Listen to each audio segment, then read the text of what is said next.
In this video, we're going to talk about how to evaluate definite integrals.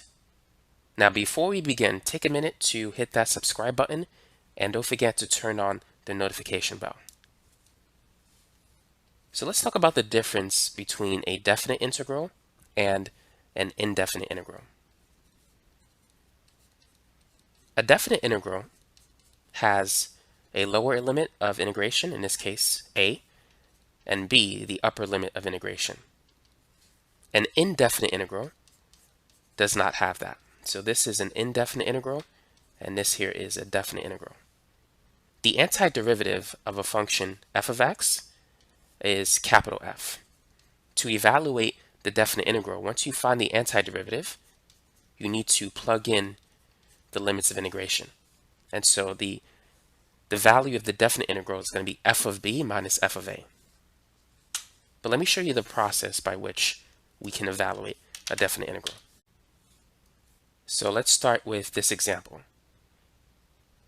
We need to find the antiderivative of each term in this expression. What is the antiderivative of 8x cubed? Well, let me give you a review first. The antiderivative of a variable raised to a constant is going to equal that variable raised to the constant plus 1 divided by n plus 1. Now, for indefinite integrals, we would have the constant of integration c. But when dealing with definite integrals, you don't need to worry about c. So as an example, let's say if we want to find the antiderivative of x to the fifth, all you need to do is add 1 to the exponent. It's going to be x to the 6th, and then divide by that result. So let's say if we want to determine the antiderivative of 4x to the 7th. So we have a constant times x to the 7th.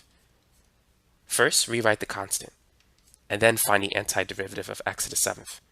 So add 1 to 7, that's 8, and then divide by that number. And after that, you can reduce it. So 8 is 4 times 2. We can cancel the 4, and so the answer is going to be x to the 8 over 2. So that's how you could find the antiderivative of monomials. Now let's continue on with this example. So to find the antiderivative of 8x cubed, first we're going to rewrite the constant 8. Then we're going to add 1 to the exponent. 3 plus 1 is 4. And then we're going to divide by 4. Now let's repeat this process for the next one. So the antiderivative of 3x squared is going to be the constant 3 times x raised to the third power divided by 3. Now what about the antiderivative of 6 times x? If you don't see a number, it's always a 1. This is 6 times x to the first power. So just like before, we're going to rewrite the constant 6, and then the variable, add 1 to the exponent, 1 plus 1 is 2, and then divide by that result. Now, as was mentioned before, because we're dealing with a definite integral, we don't need to write the constant c here. But we do need to write our limits of integration. So now let's simplify this expression. 8 divided by 4 is 2. So we have 2 times x to the 4th. 3 divided by 3 is 1, so that cancels. So we have 1x cubed, which we can write as just x cubed. 6 divided by 2 is 3. So then this is going to be plus 3x squared, evaluated from 2 to 3. Now this is going to equal f of 3 minus f of 2. And keep in mind, this expression here represents lowercase f of x. And this expression is the antiderivative, which represents capital f of x. So we're going to plug in 3 and 2 into capital f of x. So in these brackets, we're going to put f of 3, and here this is going to be f of 2. So let's plug in 3 into this expression. So it's going to be 2 times 3 raised to the 4th power plus 3 raised to the 3rd power plus 3 times 3 squared. Now, let's substitute x with 2 in the second set of brackets. So we have 2 times 2 to the 4th power plus 2 to the 3rd plus 3 times 2 squared. So this is f of 3, and this here is f of 2. So at this point, we just need to do the math. 3 to the 4th power is 81, and 81 times 2 is 162. 3 to the 3rd is 27. 3 squared is 9, times 3, that's 27 as well. 2 to the 4th power. If you multiply 4 2's, you're going to get 16. And 16 times 2 is 32. 2 to the 3rd power is 8.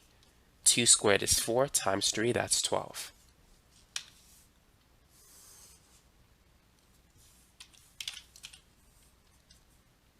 (27) plus 27, we no longer need the brackets anymore.